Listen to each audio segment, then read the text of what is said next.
The golden California sun cast long shadows across Malibu Beach as Margot Robbie adjusted her oversized sunglasses and settled into her beach chair.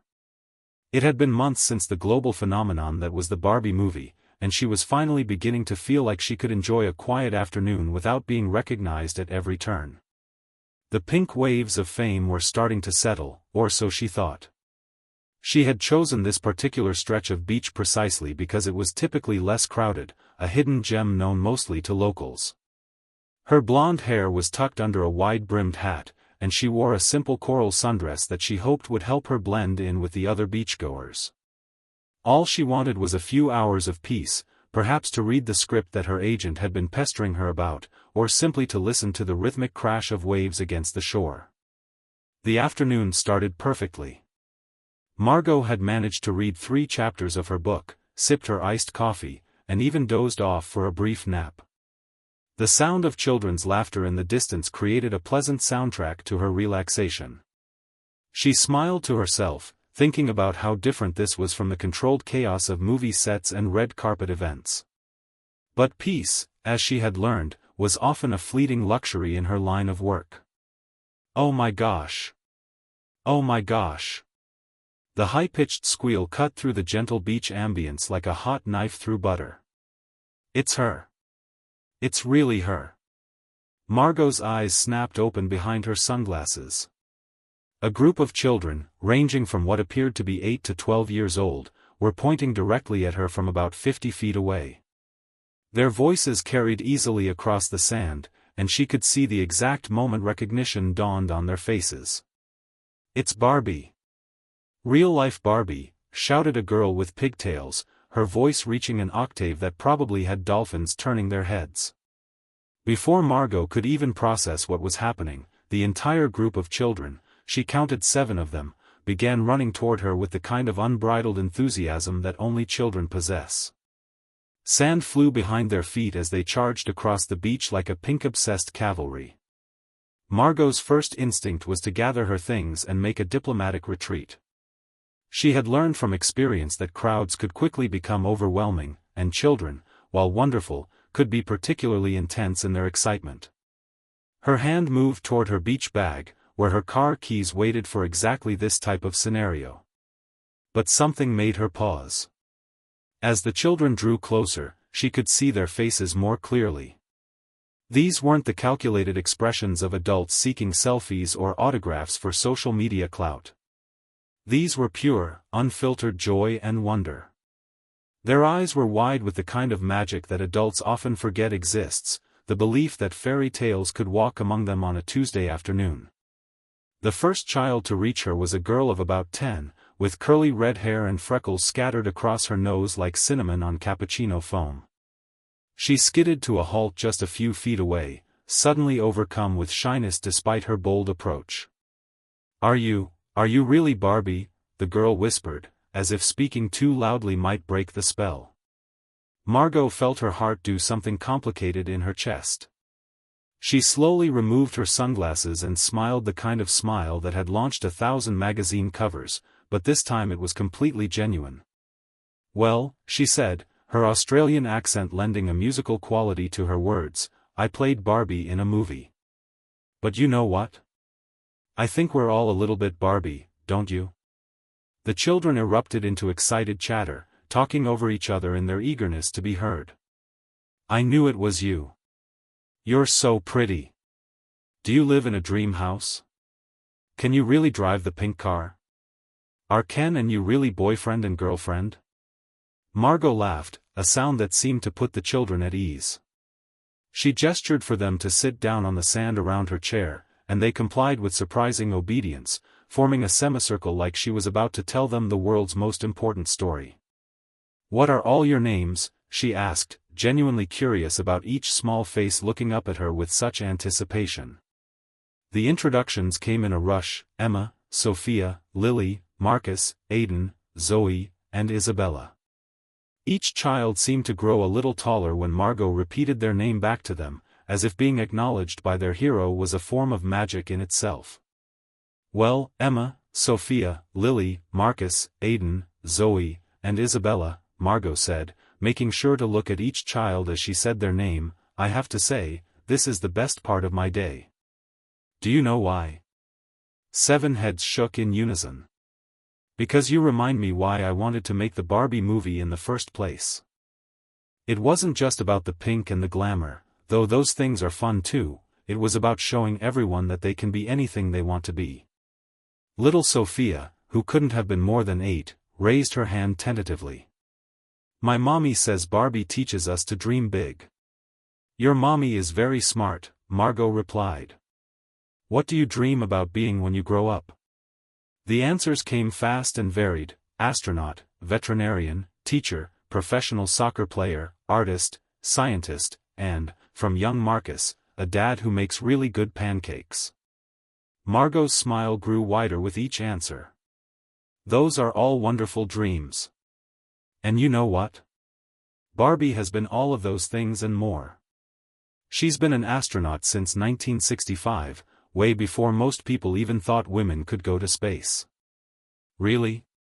Emma's eyes were as wide as saucers. Really?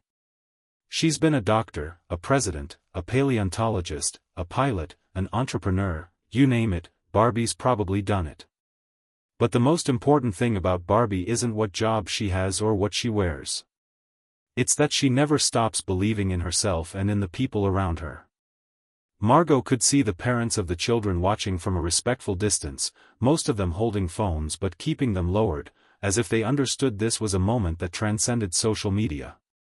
Some of the mothers had tears in their eyes, and Margot could see them mouthing, "Thank you," in her direction. "Can we take a picture with you?" Lily asked, her voice hopeful but prepared for disappointment. "Of course we can," Margot said, surprising herself with how quickly she agreed. Usually, photo requests were managed by publicists and assistants, carefully controlled interactions that served dual purposes of fan engagement and brand management. But sitting here on the sand with these children, those considerations seemed absurdly unimportant. As the parents approached with cameras, Margot had an idea. She reached into her beach bag and pulled out something that made the children gasp collectively, a small pink pouch that she always carried, filled with pink and silver bracelets. "Before we take pictures," she said, "I want to give each of you something special."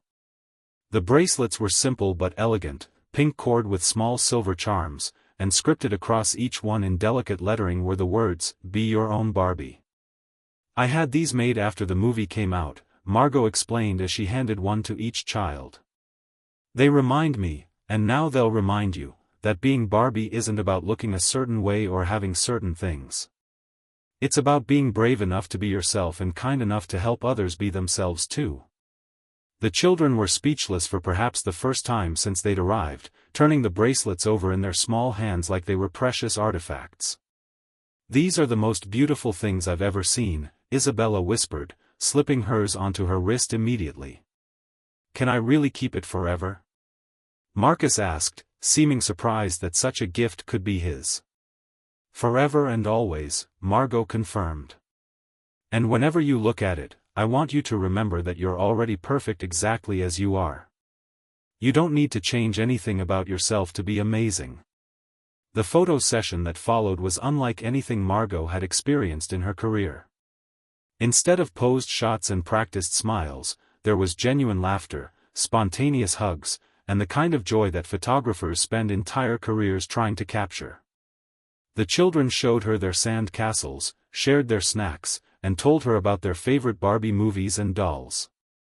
Emma, the curly-haired girl who had approached first, stayed close to Margot's side throughout the impromptu beach party. "Miss Barbie," she said quietly during a lull in the excitement, "my mom says you're not really magic, but I think she's wrong." "Oh? And why do you think that?" Margot asked, crouching down to Emma's eye level. "Because you made me feel like I could really be an astronaut someday. And before today, I was scared that was too hard for someone like me."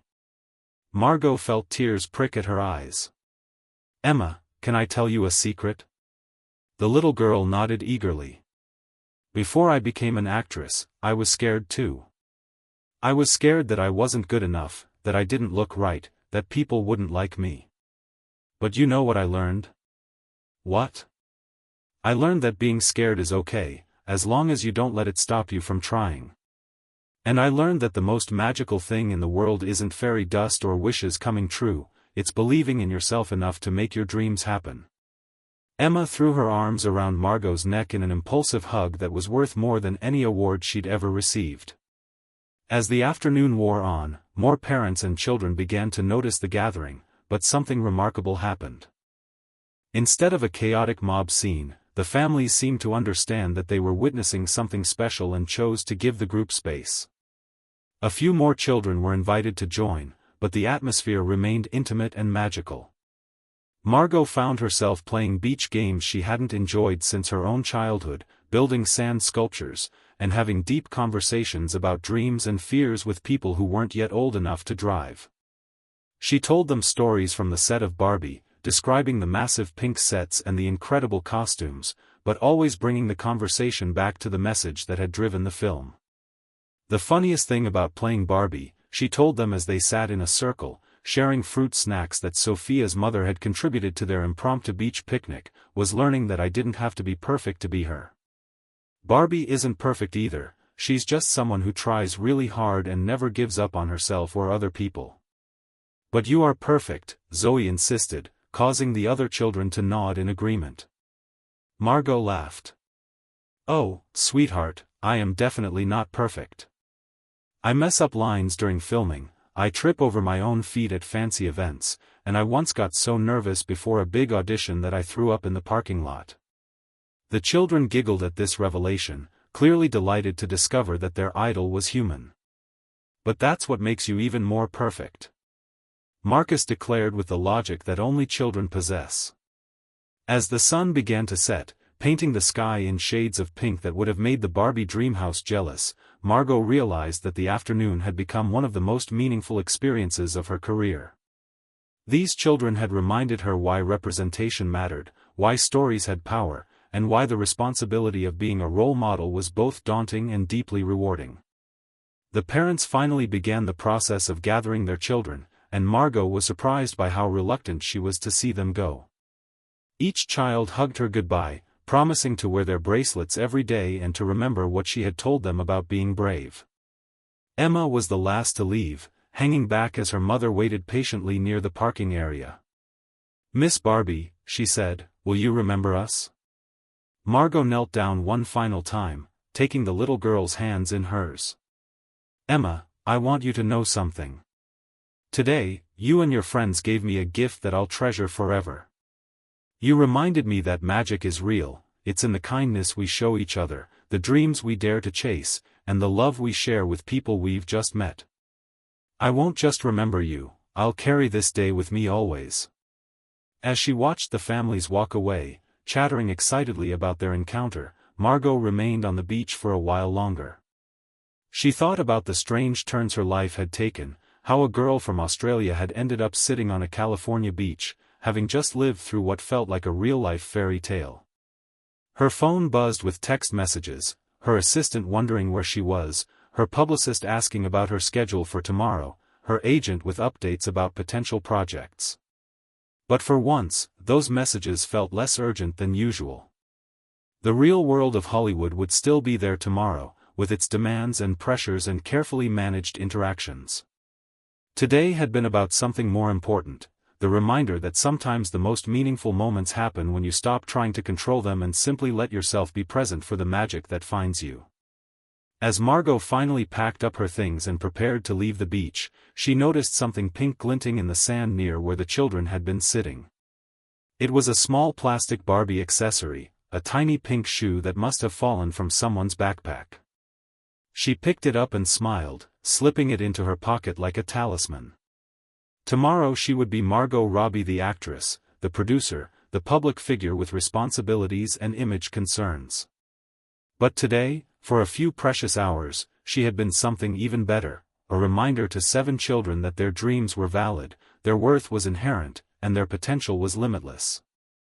And sometimes, she thought as she walked toward her car, that was the most important role anyone could play. Thank you for watching. I hope you all enjoy this video and learned a lesson. I would be grateful for your likes. Also don't forget to subscribe and comment on the video. See you soon.